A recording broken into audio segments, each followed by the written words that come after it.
נכון. ישראל, איזה שחקן אתה, ישראל. יאללה, תתקרבו למסך, אנחנו עושים תמונה. אמנון, אתה יכול לפתוח, אביב, הראל, הזמנות אישיות. לפחות לתמונה, אם קשה לכם להיות אחר כך, אלא אם כן אין לכם... אין לי מצלמה במחשב של יאללה, הבית. בבא, אנחנו נעשה לך מגבית. מוטי, תטפל ביזמים שאין להם מצלמות. רשמתי. שלחנו אליו אנשים. אילן, צריך את החיוך שלך, אילן. יפה. כולם להתקרב בבקשה למצלמה. להתקרב. שנייה, אני רגע באולפן שלי, תכף גם תוכלו לראות אותי. לא רואים אותך? עכשיו אתם רואים אותי. לא, יש פה ציוד, חמאת, אני חושב, פה מושקעים מיליונים. יאללה. לארי, come closer. I mean, I can't... Yes. You come closer to the... Really? Yeah, just to see you.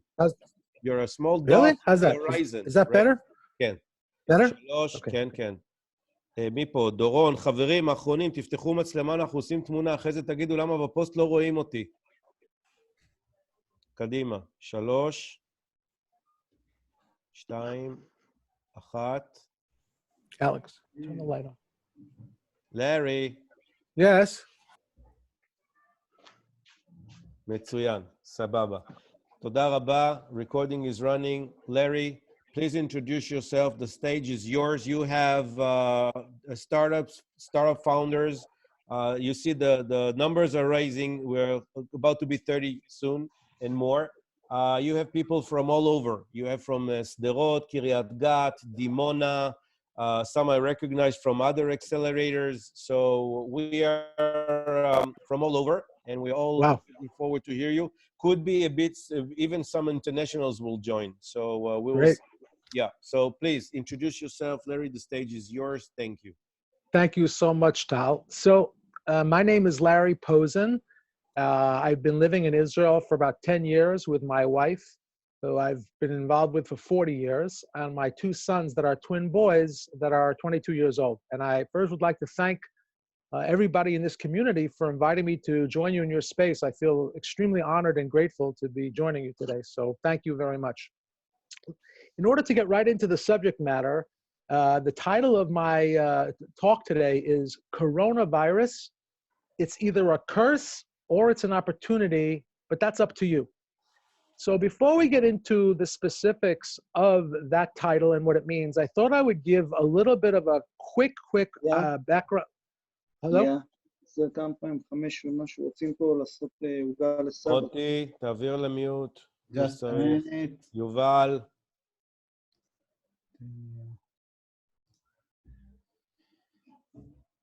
Okay, I'm unmuted. Good. Yeah. Okay, so before I get started into the actual content of my talk today, I wanted to give a little bit of a background as to where I'm getting the information that I was speaking about today. So for about 30 years in America, I was intensely studying, and I've continued to intensely studying peak performance coaching in the US. And it's based on the teachings of some people that maybe people in the audience today will recognize the names or not. But again, afterwards, if you'd like to ask me about some of these books and some of these well-known people, please feel free, and I'll be glad to give you ideas of where you can find them. The reason I'm giving you these today is they're pretty much all diverse from various secular coaching and success areas. And I don't want you to think that I'm a person who is in one religion or one specific way of thinking on any of these subjects. I'm very eclectic, which is more diverse, and trying to find the commonality in success from all these different people. So my teachings today will be coming from Think and Grow Rich by Napoleon Hill. He wrote a book in 1904 where he interviewed Andrew Carnegie and the most successful men in America to find out the commonality of their successes. Tony Robbins, obviously a well-known speaker that you all know, a spiritualist by the name of Dr. Wayne Dyer, The Law of Attraction, which is from Jack Canfield, The 3 Principles by Sydney Banks, Inside Out Thinking by Michael Neal, The Outward Mindset by Arbiter Institute, Quieting the Mind by Dr. Michael Gervais, and last but not least for sure is The Power of Now by Eckhart Tolle. And we will discuss how all these different books relate to each other. Now let's get into the crux of the subject matter. So I'm a coach today in Israel and internationally, and I work with entrepreneurs, top-grade lawyers, public companies, professional athletes, and help them in peak performance, help them realize their potential, and help bring abundance into their life in various different ways. And the one question that keeps coming up with me in all my meetings since coronavirus has hit is the same question is being asked over and over and over again, which is, Larry, I am feeling a tremendous amount of uncertainty in the world. Corona has hit, and I'm very, very uncertain about my future. I'm uncertain in the area of health and my parents' health and my health, and I'm very uncertain about my income and my business. And this is a new experience for me. It's created tremendous fear and tremendous anxiety. So the first question that I ask my clients is, are you under the impression that prior to Corona hitting this earth, you had a level of certainty that now all of a sudden you are uncertain?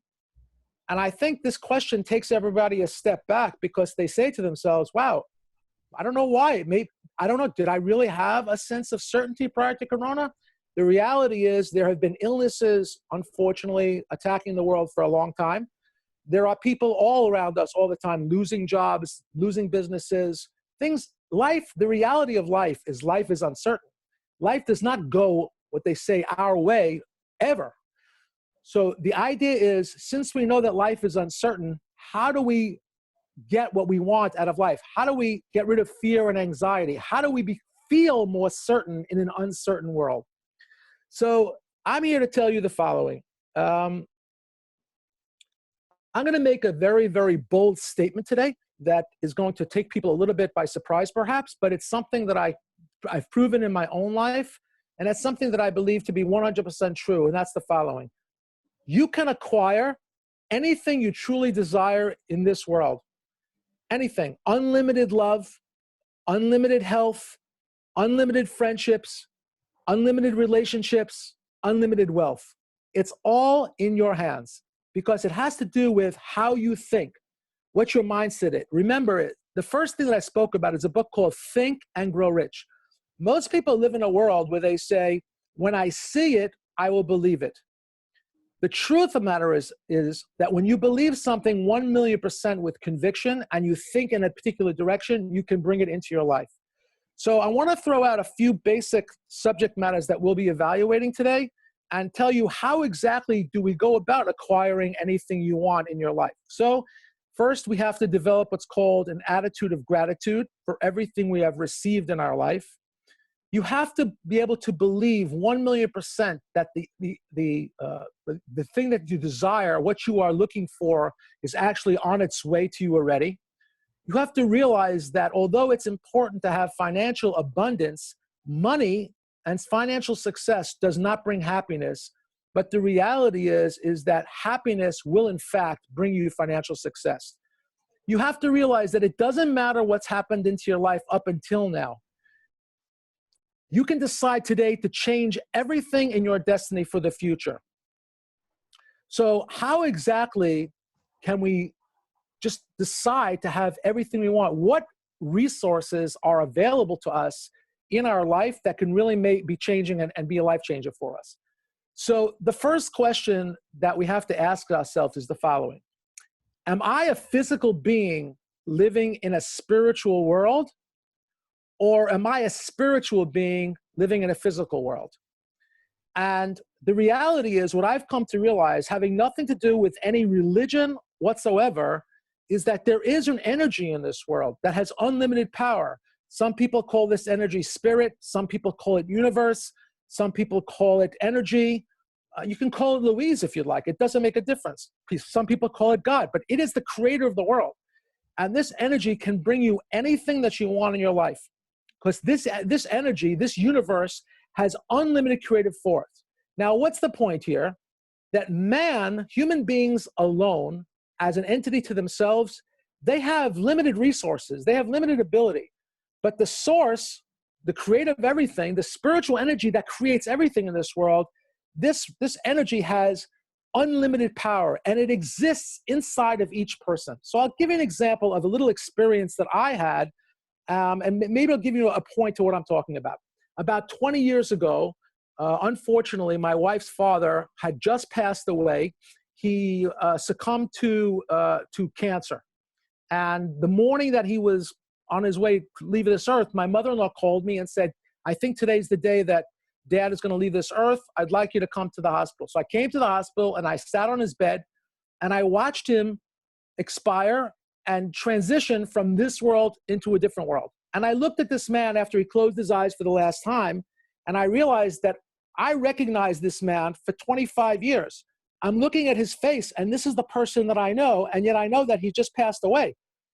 But something had left him. So what exactly, this formless thing, what has left him? If I wanted to, I could have kept him alive, tied him to a chair, and we didn't have to bury him. We could have made believe that he was still alive. But obviously, at that moment, I realized that what I've been taught by all my mentors was true. There's a spiritual energy that exists inside each person. And this is the energy by which you're able to move your hand, by which you're able to breathe. It has no form. It's the soul. It has no form to it. So what this does is this now allows us to say, okay, if there's a spiritual energy inside of us, how do I tap into that energy? So the first thing, one of the things that we have to learn is the following. Our thinking comes from an organ. Our thinking comes from our brain. Our brain is a biological organ. So just like my heart beats and my hands move and my eyes see, my brain thinks, but it's not who I am. It's just a place where thoughts come from. And where do thoughts come from? So here's the reality that I live in, which has changed my life dramatically. And that's the following. That is, we were all born as perfect. And Deepak Chopra, by the way, if you've heard of him, he talks about this often. To try to go back and remember a time where you had no judgments, no opinions, to really search for the spiritual energy that lives inside of you that does not make judgments or have thoughts at all. So every one of us was born into a world as a perfect soul, perfect children. And then over time, our eyes and our brains started taking pictures of everything that was happening to us. And our opinions and judgments about what gets us angry, what gets us sad, what gives us optimism, what gives us pessimism, our opinions of things are determined based on the pictures that our brain has been taking over the last 30 years. But it's not who I am. It's just a thought. So for instance, when people say things like, I was thinking to myself, or, I thought to myself, or so I said to myself, it almost suggests there's two separate people. And this is what Eckhart Tolle talks about in The Power of Now, that there are two separate people. There's the actual you that lives inside every growing, living human being. That's a spiritual energy that creates everything, and you have that energy inside of you. And once you recognize that, you start to realize that the world is unlimited. You're living in a world of unlimited thinking and unlimited potential. And then there's the you that's been taking pictures of your life in front of you for the last 20, 30, 40, 50 years that is not really true. So I'll give you an example of what I'm talking about. There is a movie that was, I think it was in 1978 or early 1980s by Steven Spielberg called Jaws. And that movie was about a shark that hits the coast in the New England area in America, in the East Coast of America, and he ravages the town and he's causing all kinds of havoc. And I went to see that movie with like a million other people in those days as a very young man. The next day we went to the beach on Long Island in New York, a place where in 100 years, there was not one shark attack for 100 years. So my friend's like, oh, let's go in the water. I said, I'm not going in that water. I'm like, what, Larry, what are you talking? Why? That's sharks. Didn't you see the movie Jaws? I'm not going in that water. That's all there is to it. But my friend said, Larry, there are no sharks in these waters. But my brain had just seen the movie the day before, and my brain was lying to me and was telling me there are sharks in these waters. So it inhibited me. It prohibited me from moving forward, from having a good day that day, because this is the story my brain was telling me. And this is the story of life. Our brains are telling us things all the time based on our experiences, but it's not really true. So if I know that my thinking is what's really going to control everything that happens in my future, I become extremely sensitive as to what I want to allow to get into my brain. Does that make sense? Because I know it's think and grow rich. I want to think and become what I want to become in life. So Jim Rohn, who was Tony Robbins' coach, as a matter of fact, he said a very interesting thing. He said the following: if you work hard at your job, you will make a good living. But if you work hard on your life, you will have fortunes. So what does it mean to work hard on our life? It means to understand that anything that's happened to you in your life up until now does not represent at all what's going to be for your future. So if you have experiences that say, like some people will say the following: if I say to you, let's go to the beach tomorrow, and you say, with my luck, it'll be the worst day ever, it'll rain all day, and our one day off, we won't enjoy the beach. So many people say things like that. If I say to you, let's make an investment into the future, people say, well, with my luck, we're going to lose all our money. Why would anybody ever think that way at all? People should be walking around saying, with my luck, it's going to be the most beautiful day ever tomorrow. I'm such a lucky person. With my luck, if we invest this money, it's going to become the best investment ever. Because how you think is what will be. Everything starts with a belief. If you believe 1,000,000% that what you want is already on its way, so it will be. Which brings us to our original title, the coronavirus. We're looking at the coronavirus and we're seeing a lot of very difficult times. That's reality. You can't lie about it. But life is always like that. In every situation in life, there's the best and there's difficulties. It's a yin and the yang. It's the nighttime and then it's the daytime. That's the way life works. So our job is to look at every situation and know that it comes from a divine place and say, the challenges that we have in life are not here to hurt us. Every challenge that we're sent to in life is here to help us grow. So now if I approach the coronavirus as not something extremely unique, but I approach the coronavirus as the next challenge in life, I sit back and I think to myself, what can I grow? How can I grow from this coronavirus? What can I learn? What is it trying to be taught to me right now? So for me, one of the things that I've learned about the coronavirus has taught me, at least for me, and it doesn't mean you have to agree with me, but this is how I feel, is that overnight, something attacked this world, and in 1 second, the entire world, the finances went down to zero. Everybody was quarantined to their home. Everybody became equal. All of a sudden, whether you could spend $1 million on a wedding or $5 on a wedding, it didn't make a difference. You can't have a big wedding. Whether you could afford Mercedes or Volkswagens, it didn't make a difference. There's nowhere to go. Whether you could afford the best restaurants in New York or just a falafel, it doesn't make a difference. Corona is the big equalizer. Something came along, and I believe it to be this unlimited creative power in the world, and said to us, Corona is the big equalizer. By the time I'm done, everybody will realize that this is an opportunity to start your life over from zero. So if I can start my life over from zero, and it doesn't matter what happened to me yesterday, instead of thinking, how do I fix this situation? What if I took a new approach and said, today I want to, by the time when Corona is over, as we transition out of Corona, which will eventually happen, I want to be prepared to start my life over from scratch, from zero. That means this is a tremendous opportunity because no matter how old you are, and I happen to be 60 years old, whether you're 20, 30, 40, or 50, and you may normally look around and give a million reasons why you can't achieve what you want to achieve. Everybody has all kinds of reasons as to why you can't have as to why you can't have the life that you want. It has to do with your attitude. So I wrote something down. If you give me a second, I'm going to find it for you about attitude. And it's really, really, really important. Just give me 1 second. I apologize. I had it here. Okay. A bad attitude in life about any situation that comes to you is going to give you bad results. If you look at Corona and say, this is the worst thing that ever happened to us, we're going to get bad results. A fair attitude is going to give you fair results. A good attitude is going to give you good results. And a great attitude is going to give you great results.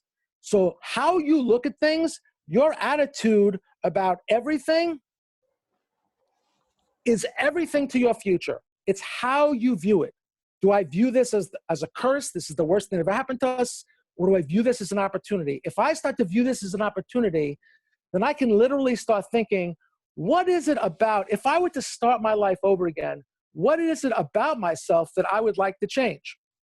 So I found something else that I think is important. It says the following: every adversity, every failure, every heartache carries with it the seed of an equivalent or greater benefit. That means that every single thing that happens to you is happening to you because something is supposed to be learning something good about it. Rock bottom will teach you lessons that the mountaintops never will. You can learn so much more from the fact that we're all at rock bottom right now than we would ever learn if we were riding high and just running through life. Like most people said, all of a sudden my life is uncertain. Your life has always been uncertain. You just never thought about it. Now you have to ask yourself the following questions.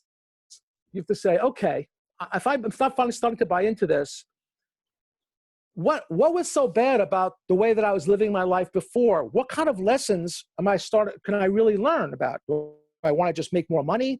Who do I want to be? So I'd like to tell you a little bit about my history and what's happened to me, and to tell you how I started learning about this approach and see if it resonates with you in any way.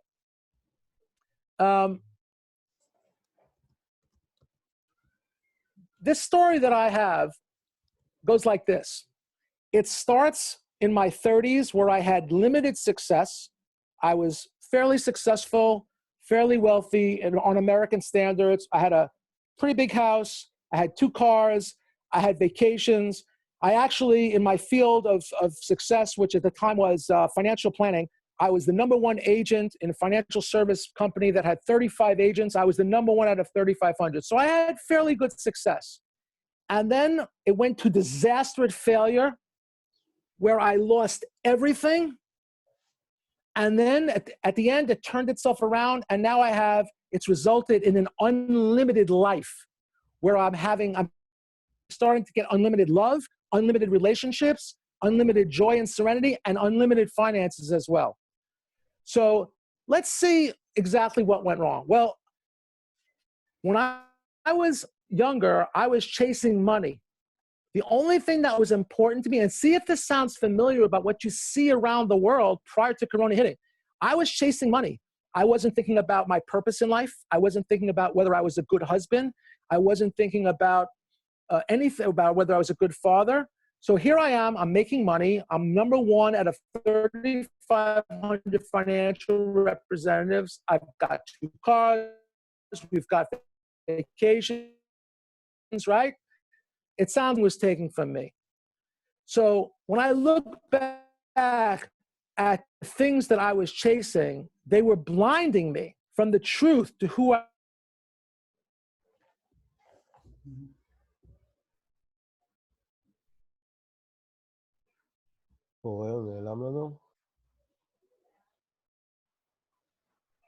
Larry, clicks. Yes? you dropped for a half a minute. תנסו להוריד מצלמות, מי שלא מדבר. Okay. Yeah, go ahead. I'm back? You're back, yes. We're Okay, just great. studying a bit of the cameras here. Okay. Maybe it will help. Oh, I'm okay now? Yeah. Okay, so just to reiterate quickly, I was having some tremendous success in my business. I was very financially successful. But when I lost everything, it made me look at myself and say, are you really successful? Now that the money is gone, what do you have left? You're an angry person. You live in tremendous fear and anxiety all the time. I remember listen to this. I remember being a financial service service representative, and I had a beautiful office and a secretary outside. And if I would make a big sale, I would, who's the man? And she'd say, you're the man, Larry. I said, no, that's not loud enough. I want to hear it. Who's the man? You're the man, Larry. I said, that's right, I'm the man. This is what they breed in us, competition. They breed who's the richest, who's the most successful. This is the way it is. So you're filled with anger and fear and ego and greed and jealousy and dishonesty and arrogance. You're arguing with everybody. You always want to be right. It doesn't matter who's right or wrong. You're always arguing. You're in conflicts. You have selfishness. You have no trust. You have no faith. You have no relationship with your soul. You're extremely negative. You have no gratitude because your life is all about me, me, me, me. You know what? My marriage was failing and I didn't even know it. I was on the verge of a divorce and I didn't even know it. On top of everything else, I was handcuffed to various addictions that at the time I didn't even realize were addictions. I was smoking cigarettes. I was overeating. I was drinking alcohol here and there. I was watching pornography on the internet because everybody around me was doing the same thing. It seemed like it was normal. But then life around me just crashed. I lost my house. I lost my cars. I lost my business. It was unbelievably painful. I thought the whole world was coming to an end. I thought, why was I being picked on? What did I do so wrong? I was a regular husband. My friends were doing the same things, living the same life as me. I wasn't cheating on my wife. I wasn't really that dishonest. Why was this happening to me? And then I realized this was the greatest gift that I could have received. Why? Because hitting rock bottom in life made me take a look back and say, here's the good news. I had to look honestly at my own behavior in every situation in life. I broke all the dysfunction, everything down to zero, and I rebuilt myself into a new person that I was truly proud of. On my own, I got rid of 7 different addictions: smoking, overeating, alcohol, cigarettes, marijuana, pornography. Every addiction that just seemed normal in life, I got rid of all of them. I lost 90 kilos. I made a decision that I was never going to be angry at any person ever again.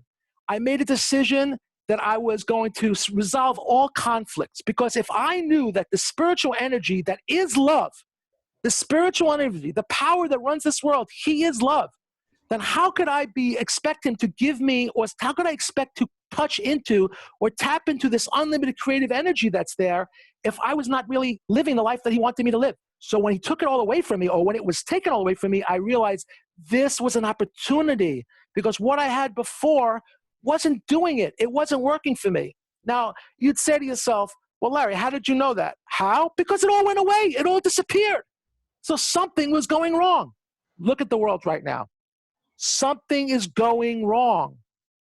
Something's going wrong. You want to blame China? That's fine, but it's not going to help you. The truth is, Bibi has no clue what's going on.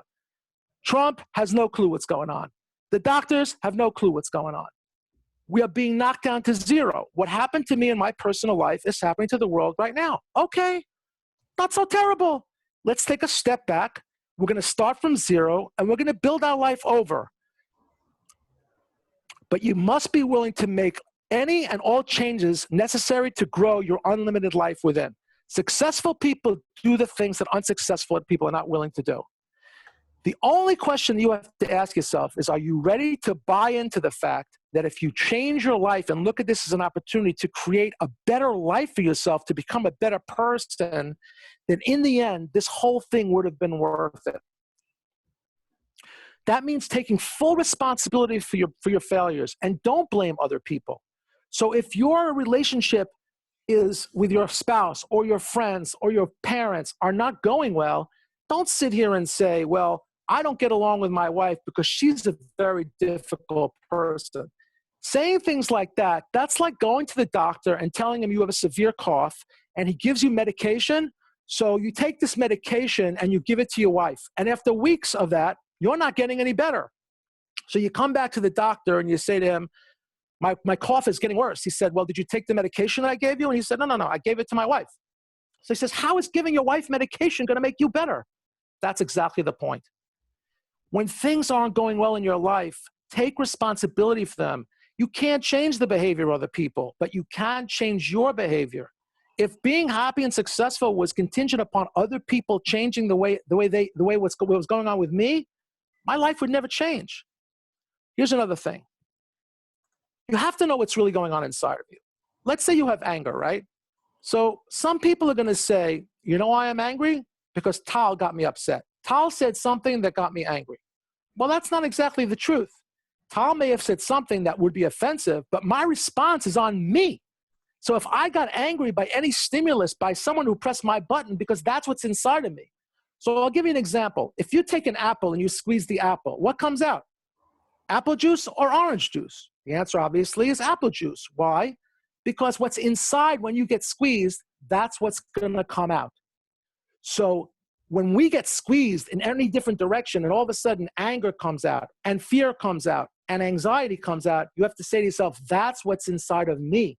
So I need to be ready to look at what's happening, the challenges that are happening to us right now and say, this is an opportunity for me to come out. Those of us that are going to come out of this big equalizer and say, we're going to look at the world very differently. I'm telling you, we're the ones that are going to take over. We're the ones that are going to have real success in every area of our life. You're going to go through this in two ways. You're either going to be a survivor or a thriver. If you're just going to look at this corona and say, I just want to get through it and survive, then nothing will change for you. But if you look at this and say, I don't have an answer. I don't know how my income's going to come back. I don't know how we're going to start having a normal life. You know, the government is feeling pressure right now and everywhere around the world to let people get back to their normal lives. That's just because the economies are going bad. It's actually quite dangerous because if we start looking at this thing like it's normal, we're going to get sick again because we don't have an answer. But I'll tell you where it starts.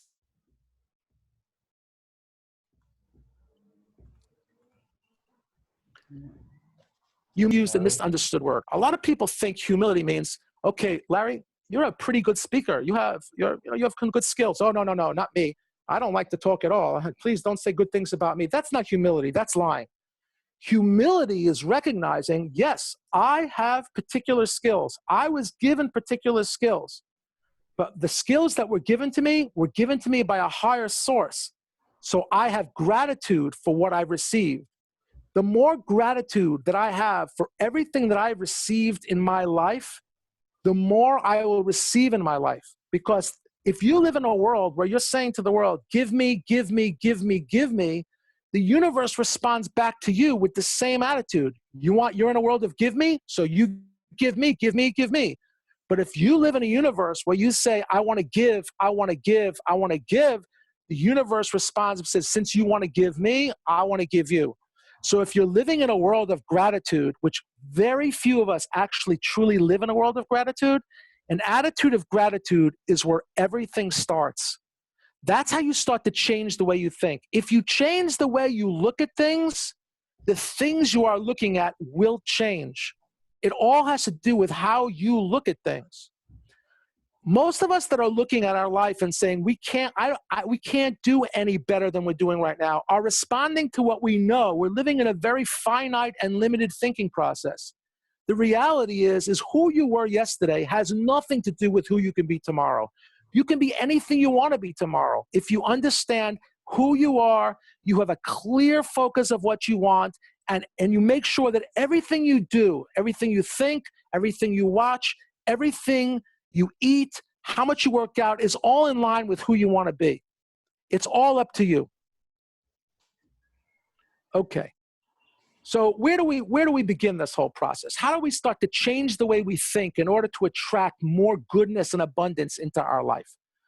So for me and the clients that I work with, it starts with making a list of everything in life that we have to be grateful for. And I mean everything.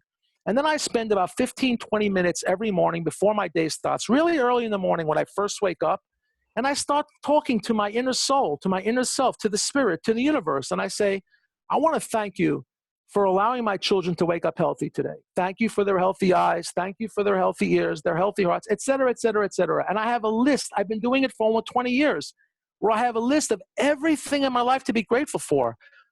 Grateful people are never bitter, and bitter people are never grateful. So if you live in a world of gratitude, all of a sudden, when we look around the world, we're saying, I was thinking to myself today, wow, this Corona thing is a little challenging. Like, what's my business going to look like? And I was like, you know what? I lost maybe 30, 40, 50% of my income. There are people who have no income at all. I'm doing okay. We're still eating. We're still paying our rent. We're still getting our bills paid. You know what? I think we're doing okay. It has to do with the way you look at your life. I am grateful. I push myself into gratitude. I once had a friend. I still have this friend, actually. He's a very, very, very successful guy in America. And he works really, really, really hard in his career. And when I had lost my business many years ago, this is when I decided to work really, really hard at my life. I was getting up at like 3:30, doing crazy things, getting up at 4:30 in the morning, meditating, trying to work through my problems, getting rid of addictions. I was working so hard. I still work hard on my life. And one day I said to him, his name is Mark, I said, you know what, Mark? You're the hardest worker I know. You should be really proud of yourself. He said, I'm the hardest worker I know? He says, Larry, nobody works harder than you. I said, how do you figure? I don't even have a job. He goes, the difference between you and I is you know who the real boss is. You know who you need to answer to. And because of that, you've decided where you have to turn to in order to change, in order to make things happy. I worry about making my boss happy, but I'm a fool. You worry about making the boss happy. And nobody can be perfect all the time. But we have to do our best to try to live in a wholesome world, in a world of love. Have compassion for each other. Try to replace anger with compassion. If somebody, you talk about love, right? So those of us that have children understand that our relationships with our children are infinite. There's no amount of love. A child can insult you, and even though you'll get angry, the reality is you love that child to the very end, no matter what. But there are very few other relationships that are infinite like that. Even with your spouse or your best friend, if they insult you, right away you respond and you get angry. Why? Because it's your ego. Ego is E-G-O, edge God out. That's what the ego is. You are responding from a place of ego. If you really looked at this person who was insulting you and said, this isn't about me, this is about them, and I have compassion, I feel bad. Imagine what Israel would be like today, and I don't want to get into politics, if we each side of every argument had compassion for the other side instead of being angry at the other side. Imagine how much better our world would be. Gandhi said something which is unbelievable. He said the following. I think it was Gandhi. He said, when you get angry at somebody else, it's like giving them poison, but you die. I can't think of one person I know that when they're angry, they're having a good life. So you meet a person who's raging angry. You say, why are you so angry? You know what this guy did to me? He cut me off, he spit on me, he cursed me out, but now my day's ruined. So because I am not guarding my brain and I allowed this person to cause a reaction inside of me because he squeezed me, and instead of recognizing this is what's inside of me at the present moment and it's inhibiting me to think straight, I have no clarity, I blame him. How silly is that? Anger is giving somebody else poison, but you die. So if we start to live in a world like this, where there are no justified resentments, even though, if I say to somebody, why are you angry at this person? You know what they did? Imagine if you said, no matter what, I can't get angry. But Larry, you get angry. I know, I'm trying my best. I work on it all the time. But believe me, I'm not justified ever. Anytime I'm angry, I'm never justified. No one person should be allowed to give me a bad day. I want to have a good day. But if I understand that this serenity, this love for life, this is the change, the internal change, this is what's going to bring all financial success, I work on this more than anything. Remember, work hard at your job, you'll make a living. Work hard on your life, you'll have a fortune. Okay. So,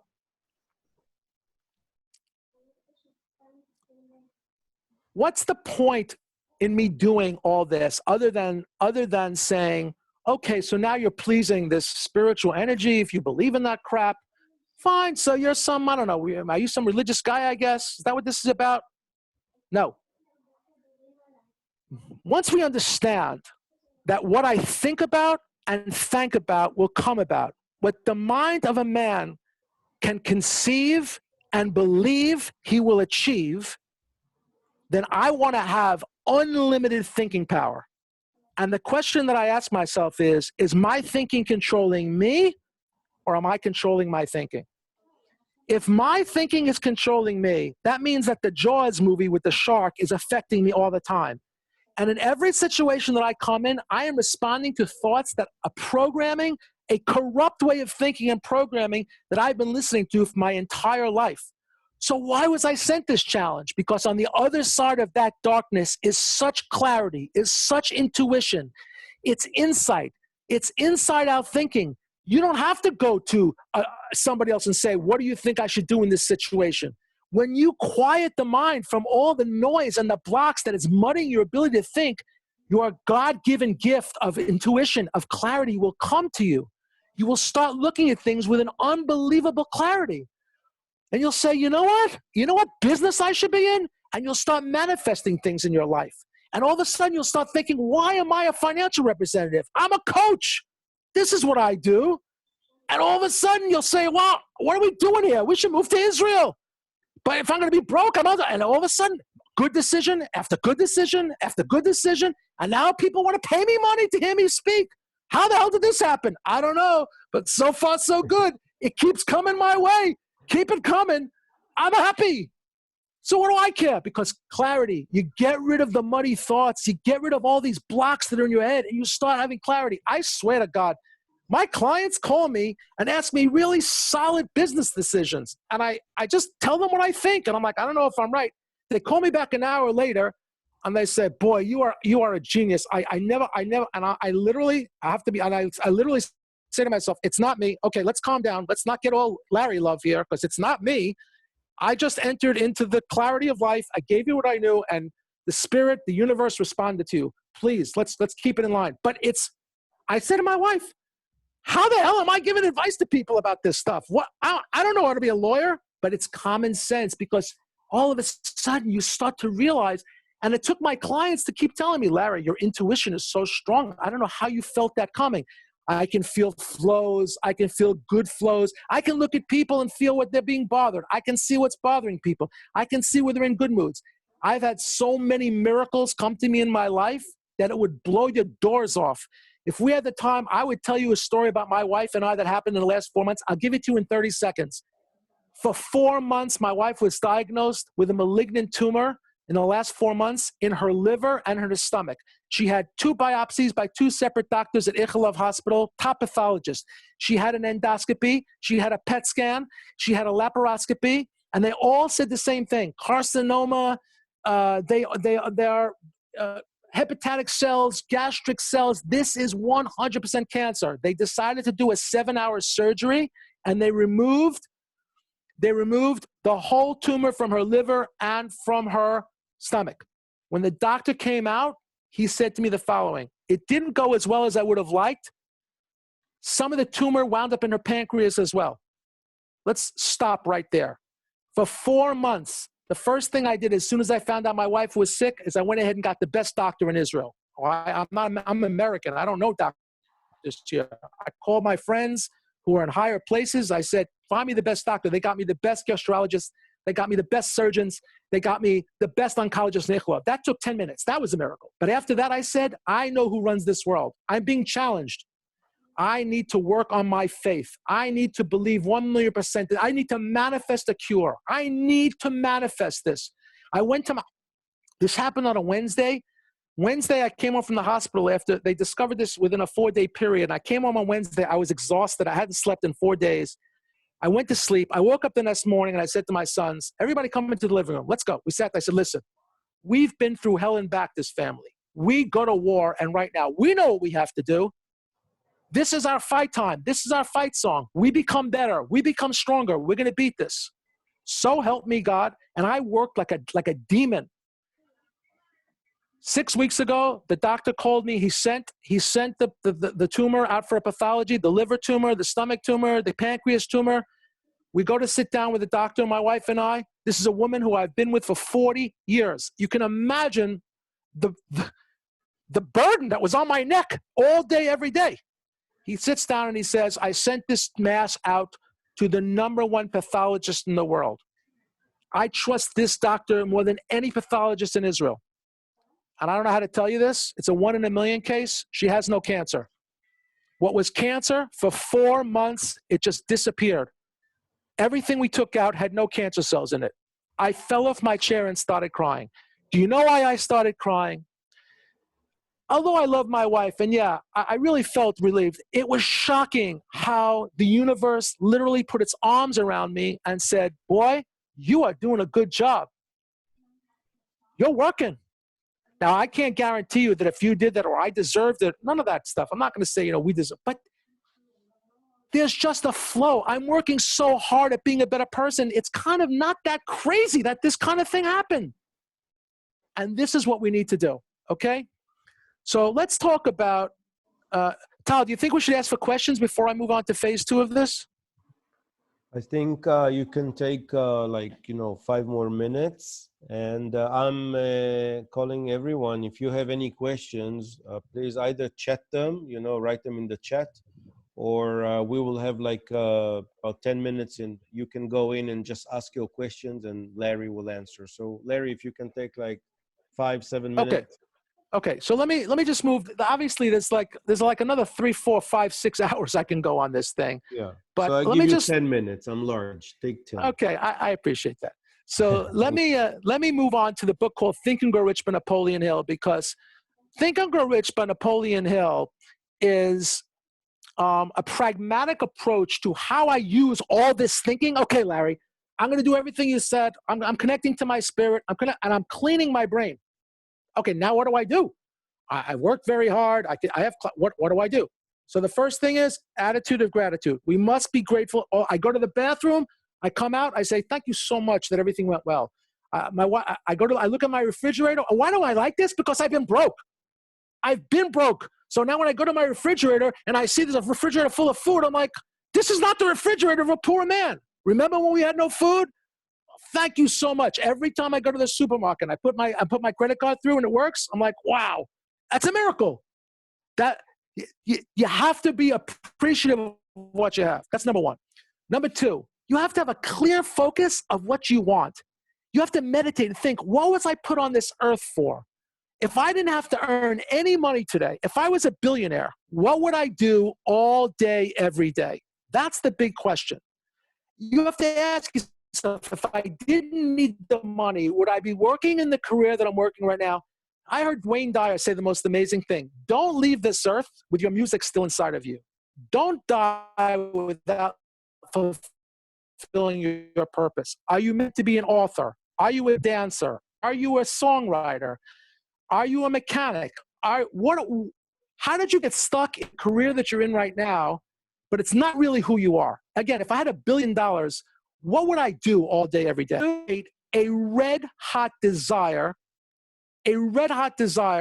to have this thing that you want, as if your life depends on it. Now, what is a red-hot desire? I'll give you an example.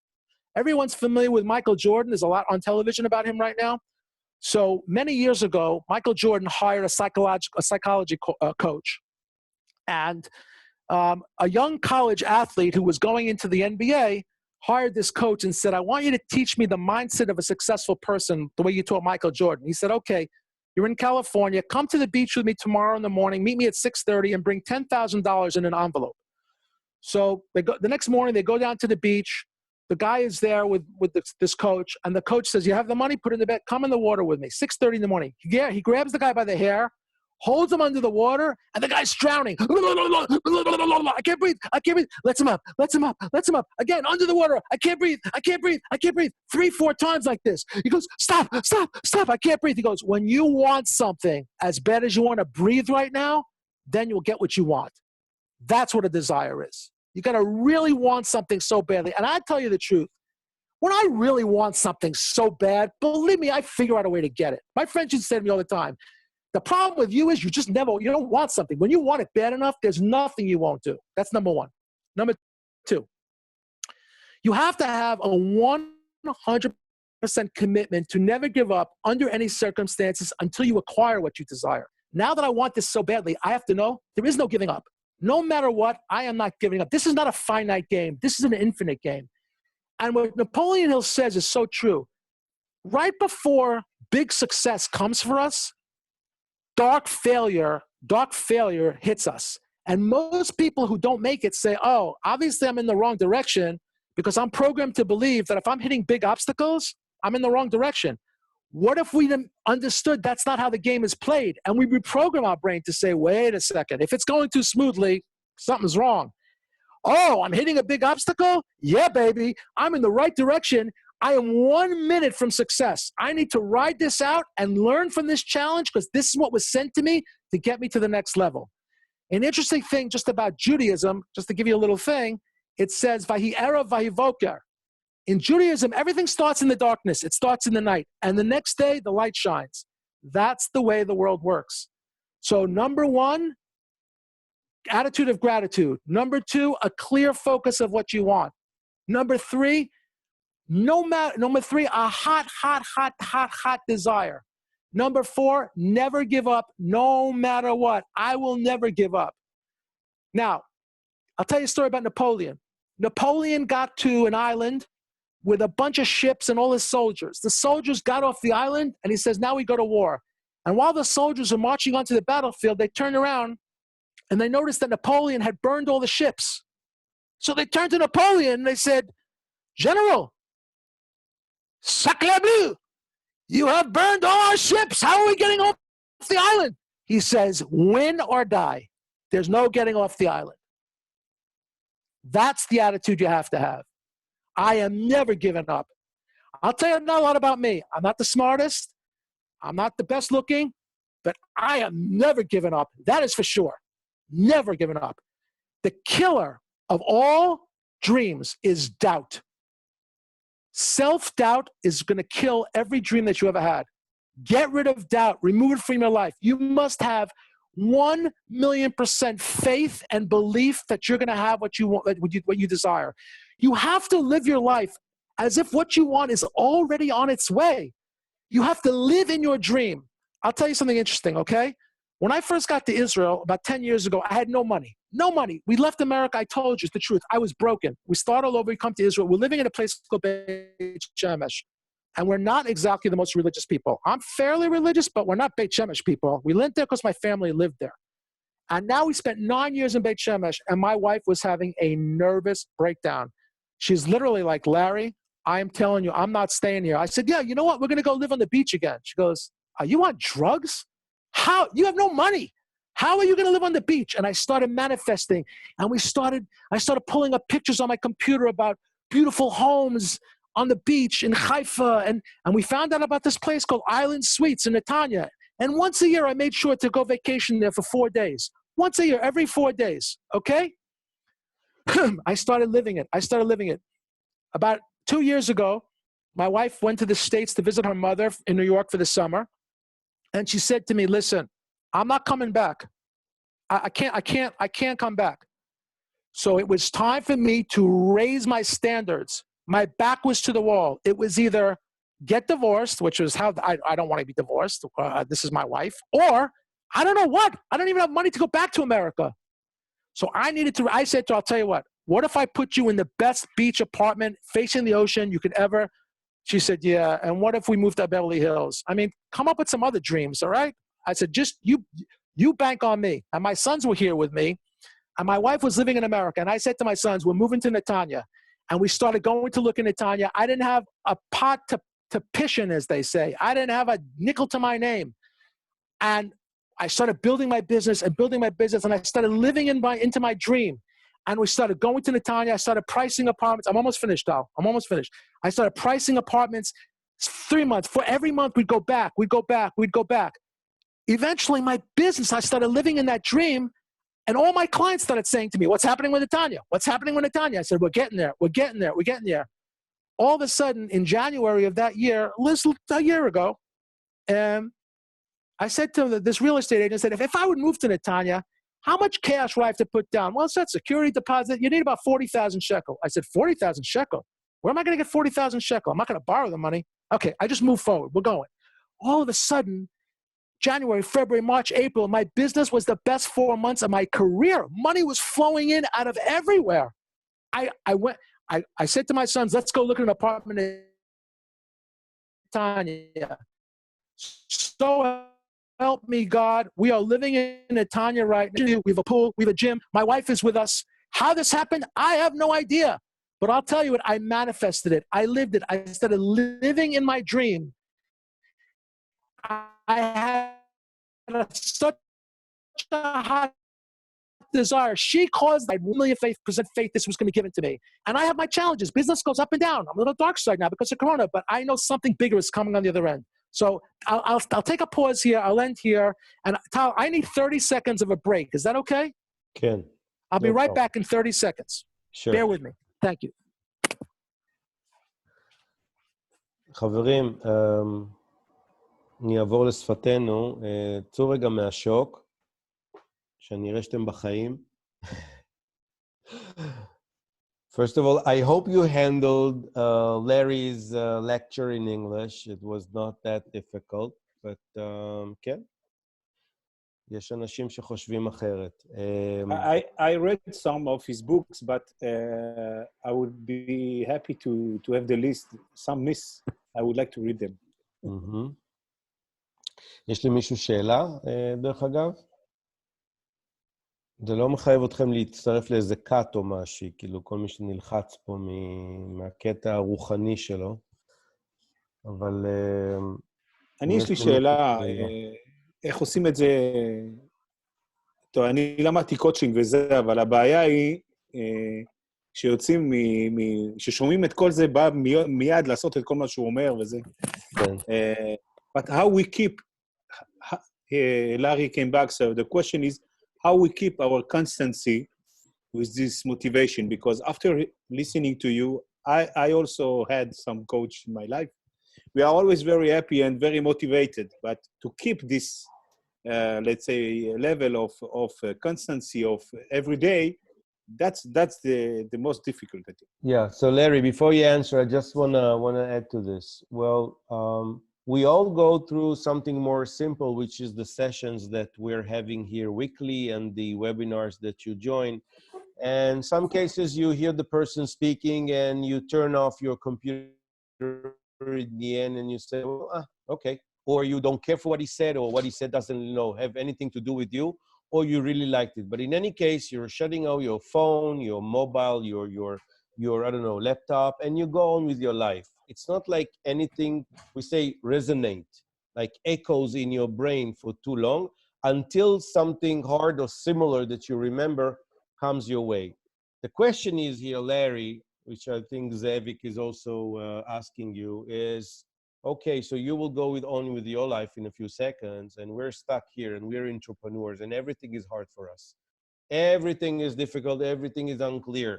But we are by ourselves. Most of the people that you see here don't have partners, okay? So what do we do? How do we keep this motivation? How do we keep ourselves centered? And please, if you can also relate, told you a bit, my friends in the US, I told you the story and you said, yeah, he told you, Tal, there is no one to talk to. Maybe you should use a new approach, and I really liked it, and I already used it, by the way. What you told me in 2 sentences, I've already practiced, and it really works. Please. Oh, thank you so much.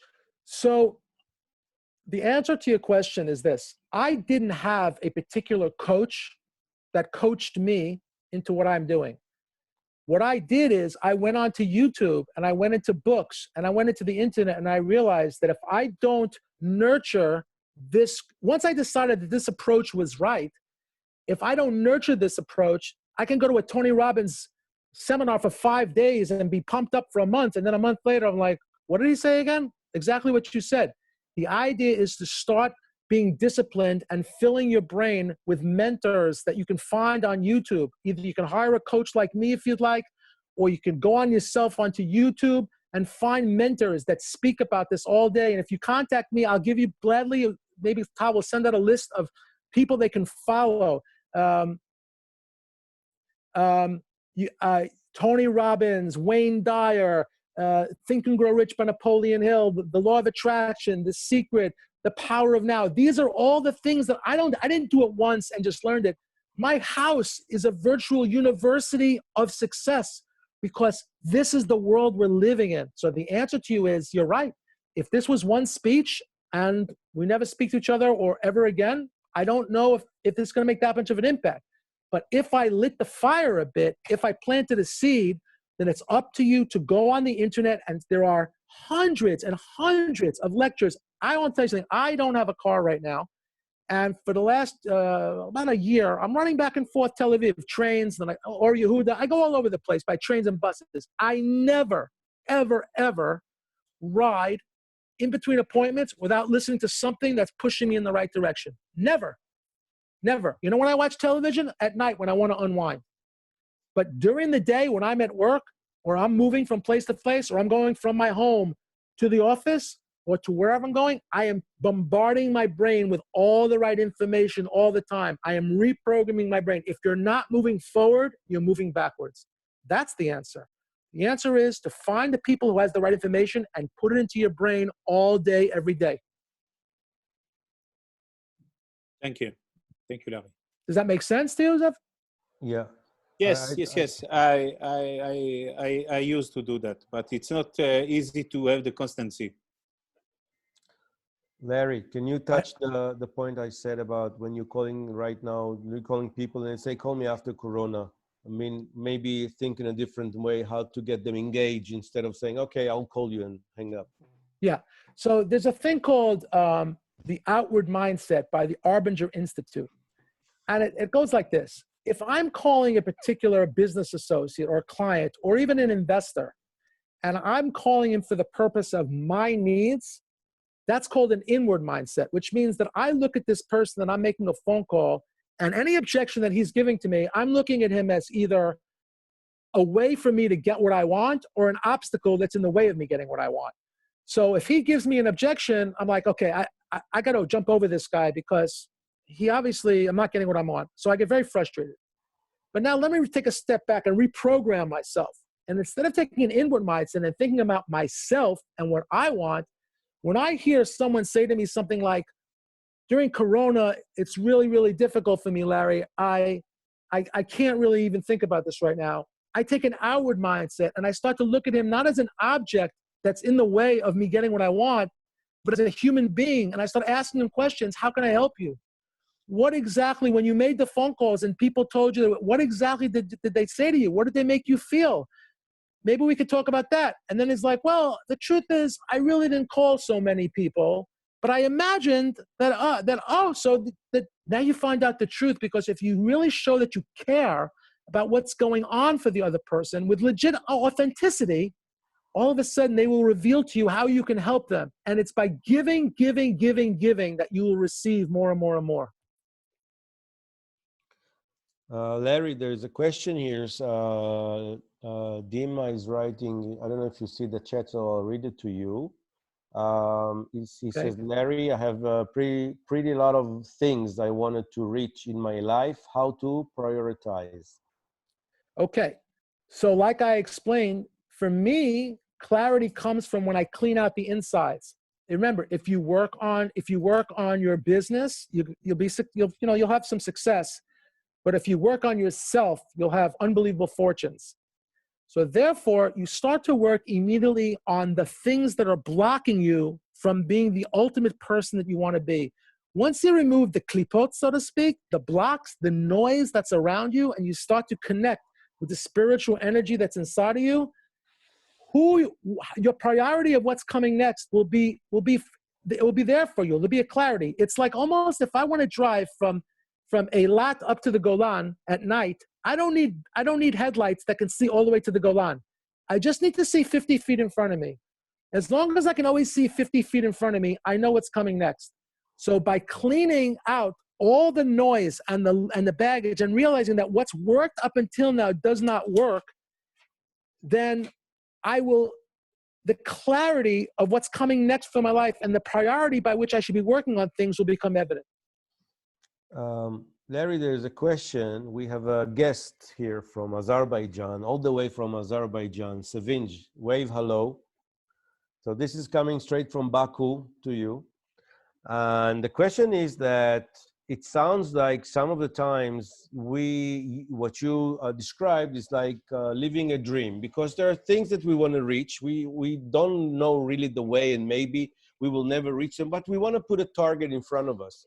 And this is like, in a way, kind of a dream, but we have reality to live, the day to day. So how long would you persist in going after this dream and its effect on your day-to-day when you have nothing, but you want to be someone? How do you equalize? How do you balance between living the dream, as we say, and living what you have in your pocket right now? Okay, so let's say a person is working at a job where they're making enough money to pay their bills, but at the same time, they know it's not what their potential is. So you don't walk away from your job and put yourself in a worse situation and now you can't feed your family. You have to find the balance to say, I understand that the reason I am where I am right now is because what's happened to me up until this point in my life. So I am just going to continue in my work effort to pay my bills, but I'm going to set aside time away from my daily routine to start thinking about my future. All realities come from dreams. I will never give up. I will never give up. And the more you believe and see yourself as the person that you're dreaming about, the universe will rearrange itself and people will start, you will attract it. It's the law of attraction. The more you believe that even though right now I'm working in McDonald's and not making a lot of money, but I have a dream to be a world-renowned speaker, if I do my job, pay my bills, but set time aside away from my everyday routine to embrace my dream and start living in a dream, it'll come to you. I want to tell you a quick story, okay? There was a guy from New York about 20 years ago who was he was the son of a single mother, and he was not a very good student at all. And it's a true story. And in America, the college entrance exams are called SATs. And he went in and took his SATs, and he came back with a top score of like 1,400 or 1,500, which is it's like almost the best score you could ever get. So his mother says to him, listen, you cheated. You must have cheated because I know and you know you're not a good student. You never even do your homework. You're out playing ball all the time. How did you get a 1,400? He says, Ma, I swear to God, I did not cheat. I tried to cheat, but they were proctoring the exams so much. I didn't cheat. She said, you got a 1,400? He goes, I guess I'm smarter than I realized. So because of that, he started changing the way he looked at his life. He started changing his friends. He started going to bed. He says, you know what? I should be in a better college. And he started viewing himself differently. 20 years goes by, and he became one of the most successful people in journalism. All of a sudden, after 20 years, he gets a letter from the New Jersey Board of SATs that said, I'm sorry to inform you that we made a mistake. We sent you the wrong score. You got a 750 on your SAT 20 years ago. Because he was under the impression that he did better than he actually did, it changed the whole way he viewed himself. His entire negative feeling about himself changed because it was just a thought. Can you imagine that? Imagine if we all said, what do I care what I've been up until now? What does that have to do with how I'm going to be tomorrow? If my father beat me to a pulp every day of my life, does that mean I have to spend the rest of my life thinking that I'm a person worthy of being beaten? No. The most successful people in this world come from alcoholic parents, abusive homes.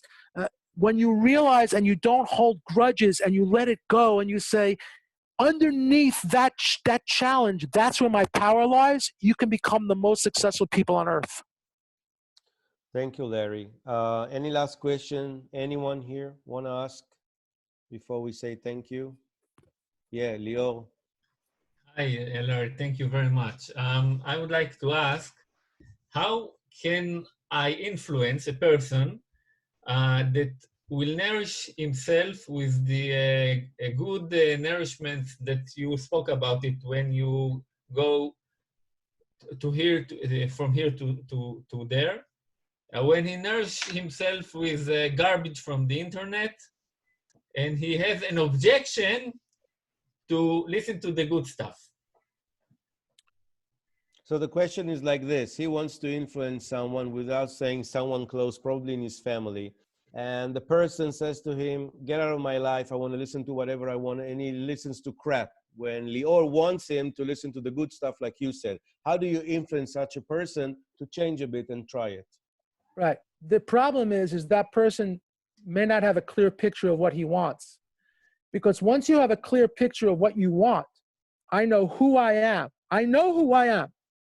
Once I know who I am, then I have to really ask myself a question. Is this current behavior that I am doing in line with who I am? If it's not, then I got to stop. So for instance, I have an overeating problem to this day. I mean, I've lost 90 kilo. I used to be really heavy, but now I'm 60 and now, especially being home with the corona, the food all day. And then I woke up the other day, I was like, this is not who I am. The second I am not in line with who I am, I'm out of balance. The word disease, by the way, is a combination of the words dis-ease. You're not at ease.